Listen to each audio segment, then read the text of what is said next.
Good morning, aspirants. Welcome back to Daily Current Affairs by Civic Center IAS, where we shall try to discuss important relevant articles related to UPSC CSE prelims perspective. Displayed are the topics which we are going to discuss today.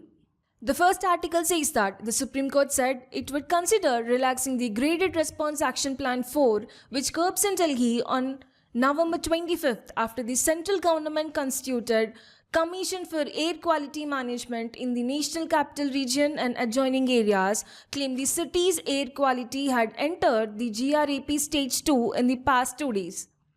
In this context, let's discuss about Graded Response Action Plan, that is the GRAP. See, GRAP is a set of emergency measures that kick in to prevent further deterioration of air quality once it reaches a certain threshold in the Delhi NCR region. Notably, it was approved by the Supreme Court in 2016 after the Supreme Court's order in the matter of MC Mehta versus Union of India and then notified in the year 2017. Now, if we see its establishment, till the year 2020, the Supreme Court appointed Environmental Pollution Prevention and Control Authority, that is EPCA, to implement GRAP measures. And then the EPCA was dissolved and replaced by the Commission for Air Quality Management in the year 2020.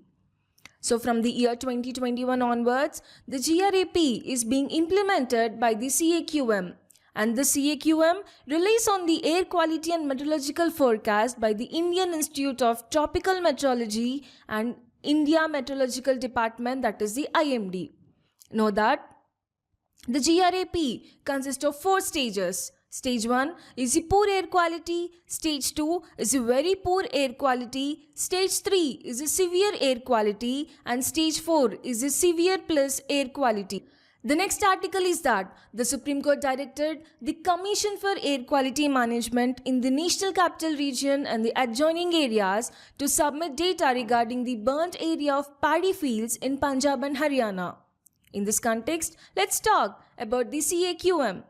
See, the CAQM stands for the Commission for Air Quality Management. Know that it is a statutory body established by the Government of India to address air pollution issues and improve air quality in the National Capital Region and the adjoining areas. Significantly, the Commission was created with the aim of formulating and overseeing the implementation of policies, strategies, and actions to control and reduce air pollution in the region. Now, let's see how and when it was established. See, the Commission for Air Quality Management was established in the year 2021 through the passage of Commission for Air Quality Management in the National Capital Region and Adjoining Areas Act 2021. Then, it came into existence as a response to the growing concerns over deteriorating air quality, particularly in the Delhi NCR region, which has one of the most polluted air in the world. Now, let's see at the objectives of CAQM.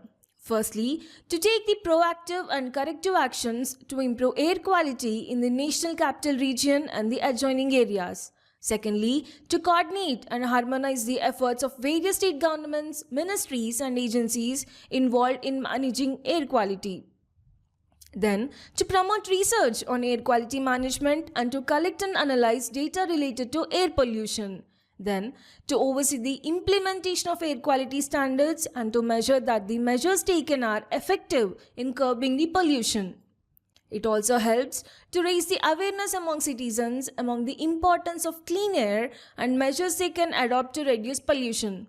And lastly, it is very important to note that the CAQM has overriding authority over other bodies such as the Central Pollution Control Board, that is the CPCB, and State Pollution Control Boards, that is SPCBs, within its jurisdiction with the aim of ensuring coordinated efforts to tackle the pollution.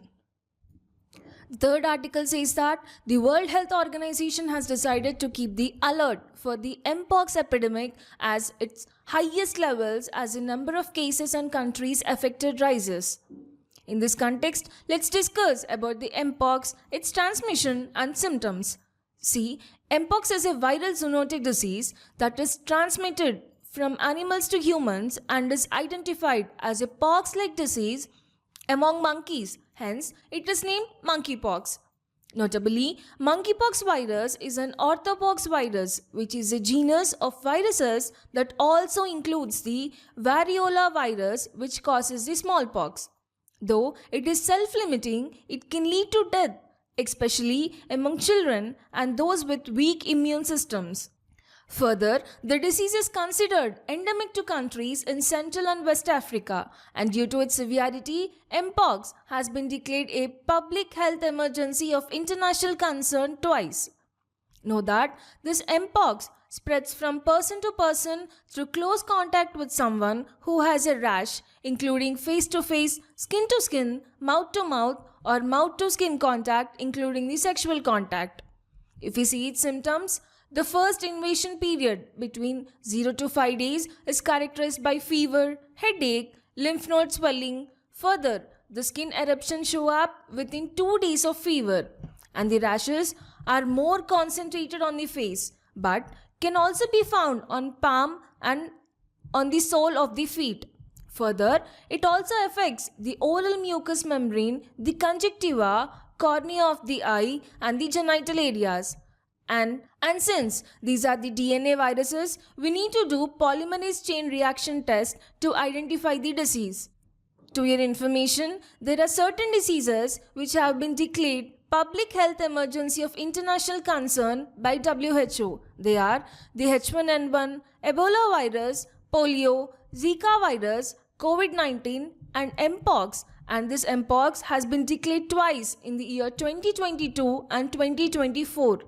The next article says that activity levels across India's private sector are seeing a modest uptick this month, even as cost pressures have surged to a 16-month high for both services and manufacturing players, compelling them to raise prices charged to customers at a pace not seen since February 2013, as per the HSBC Flash India Purchasing Managers Index. In this context, let's discuss about the Purchasing Managers Index, that is in short the PMI. See, it is a survey-based measure that asks the respondents about the changes in their perception about the key business variables as compared with the previous month. Significantly, the purpose of this PMI is to provide information about current and future business conditions to company decision makers, analysts, and investors. Notably, there are two types of PMI. First is the manufacturing PMI and the next is the services PMI. So, it is calculated separately for the manufacturing and service sectors, and then a composite index is also constructed. See, the PMI is a number from 0 to 100. Hence, a print above 50 means expansion, while a score below that denotes the contraction. Notably, a reading at 50 indicates no change. So, if PMI of the previous month is higher than the PMI of the current month, it represents that economy is contracting. Know that it is usually released at the start of every month. It is therefore considered a good leading indicator of economic activity. Remember that PMI is compiled by IHS Markit for more than 40 economists worldwide. See, IHS Markit is a global leader in information, analytics and solutions for the major industries and markets that drive economies worldwide. And this IHS Markit is a part of S&P Global. The second article says that India's foreign exchange reserves logged the sharpest weekly fall on record to a more than 4-month low last week as the dollar strengthened following the US election verdict and the central bank sold from its reserves to limit the rupee's decline. In this context, let's talk about the foreign exchange reserves. See, foreign exchange reserves, also called as the forex reserves, are the reserve assets held by the central bank in the foreign currencies. And these may include foreign currencies, bonds, treasury bills, and the other government securities. Notably, these reserves are denominated and expressed in the US dollar, which is the international numeraire for the purpose. And remember that RBI is the custodian of foreign exchange reserves in India. Then, what does India's foreign exchange reserves comprise of?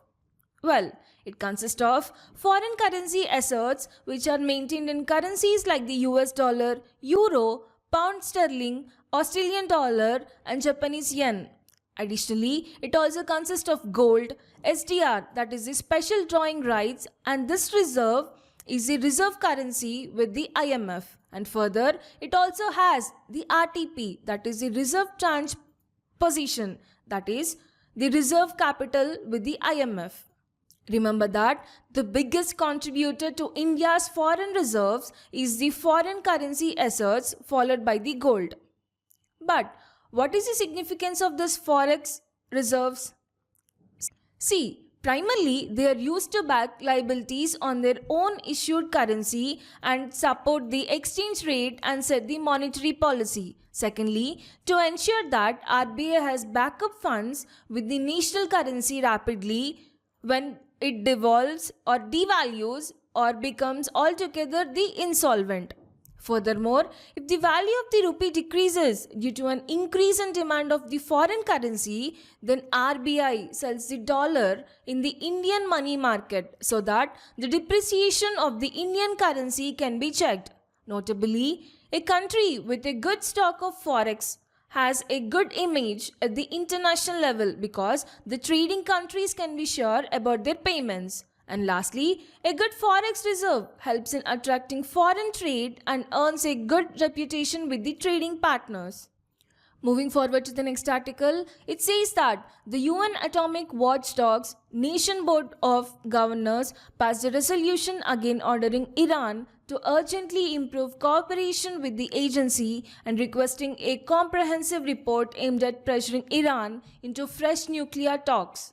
In this context, let's talk about the International Atomic Energy Agency, that is the IAEA. See, IAEA is an intergovernmental organization that seeks to promote the peaceful use of nuclear energy and to inhibit its use for any military purpose, including the nuclear weapons. Further, it was established in the year 1957 as the World's Atoms for Peace organization within the UN and governed by its own founding treaty, that is the Statute of the IAEA. And know that its headquarters is in Vienna, Austria. Notably, it reports both to the UNGA and the UNSC and is headquartered at the UN office at Vienna, that is in the Austria. Furthermore, in the year 2005, it was awarded the Nobel Peace Prize for its work for safe and peaceful world. And this IAEA has 178 member states, with India being one of the founding members of it. Now, what are the functions of this IAEA? Know that the agency works with its member states and multiple partners worldwide to promote the safe, secure, and peaceful use of nuclear technologies. Further, it applies nuclear safeguards, which consist of monitoring, inspection, information analysis, and other activities like to verify the nuclear activities remain peaceful and detect and deter their diversions, including to weapons-related purposes also. And in particular, the IAEA implements Comprehensive Safeguards Agreement mandated by the Nuclear Non-Proliferation Treaty, that is the NPT, which serves as a first line of defense against the nuclear weapons proliferation. Additionally, IAEA assists its member states and promotes the exchange of scientific and technical information between them. And lastly, the IAEA enhances national, regional, and international capacities to respond to nuclear and radiological incidents, which is essential to minimizing their impact. The next article says that earlier this month, the Chhattisgarh government notified the Guru Ghasidhar Tamor Pingla in the state as the India's 56th tiger reserve. In this context, let's talk about the Guru Ghasidhar Tamor Pingla Tiger Reserve. Know that it is located in the northern part of state Chhattisgarh, bordering Madhya Pradesh and Jharkhand. And this tiger reserve is connected to the Bandhavgarh Tiger Reserve in Madhya Pradesh to the west and Palamav Tiger Reserve in Jharkhand to the east. Further, it is formed after integrating the regions of Guru Ghasidas National Park and Tamar Pingla Sanctuary. Significantly, it serves as the origin of significant rivers such as Hasdiya Gopad and Baranga, and a catchment area for rivers like Neeru, Bijadur, Banas, Rehand, and numerous smaller rivers and rivulets. Notably, it will be the Chhattisgarh's 4th tiger reserve. The other 3 tiger reserves are Indravati, Udanti Sita Nadi, and Achanakmar. And the most important is that, see, it is the 3rd largest tiger reserve in the country after the Nagarjuna Sagar Srisailam Tiger Reserve, which is in Andhra Pradesh, and it is the largest tiger reserve in the country, followed by the Assam's Manas Tiger Reserve. Moving forward, the next article says that the Kremlin said that a strike on Ukraine using a newly developed hypersonic ballistic missile was a message to the West that Moscow will respond harshly to any reckless Western actions in support of the Ukraine.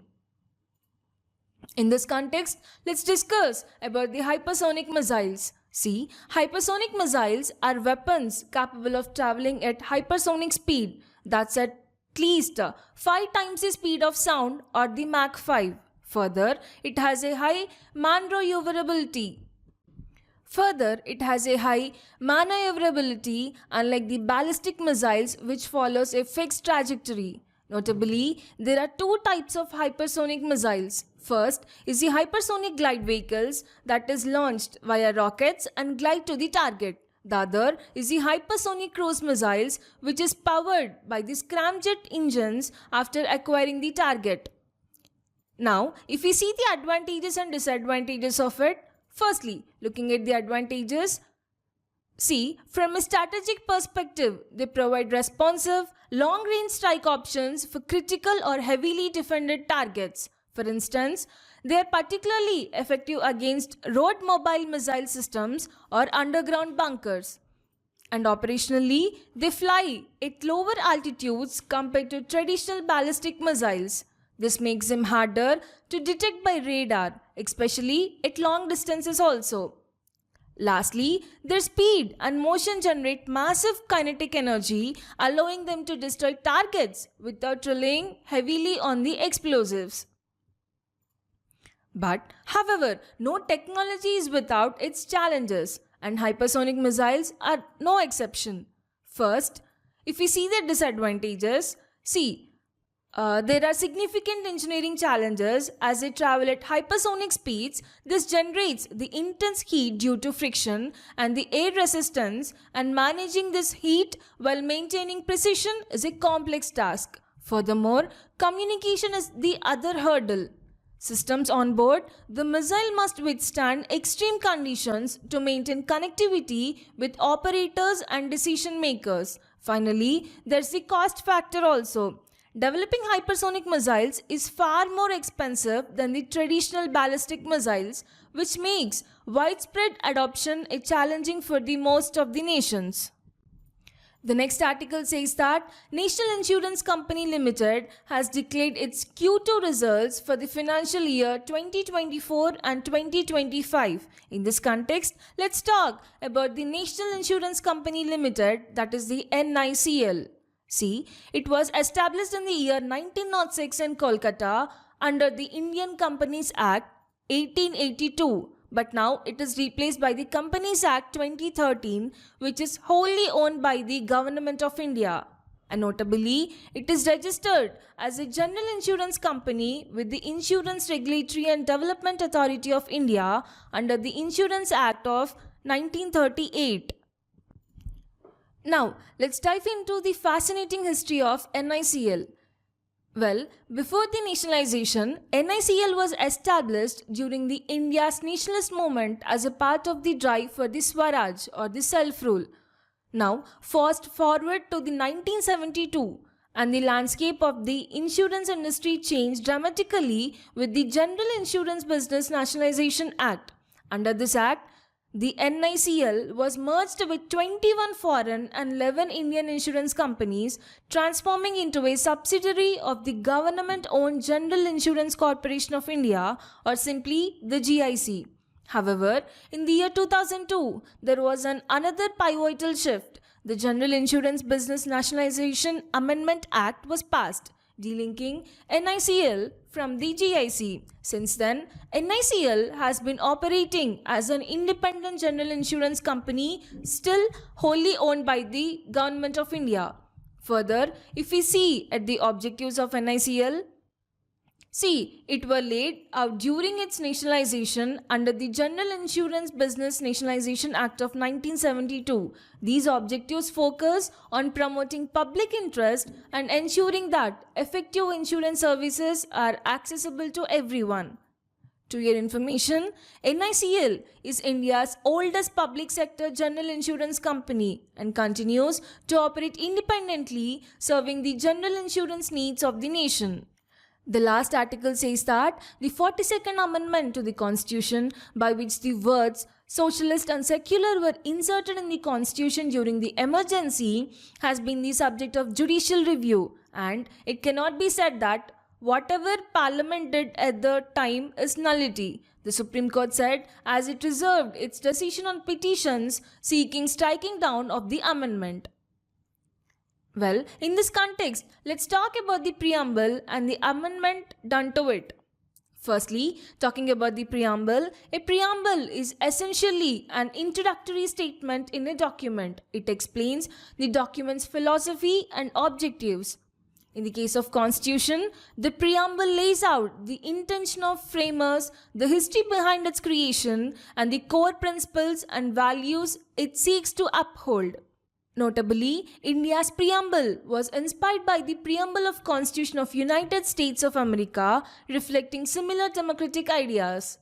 For India, the foundational ideas behind its preamble were laid down by the Jawaharlal Nehru's Objectives Resolution, which the Constituent Assembly has adopted on the January 22 in the year 1947.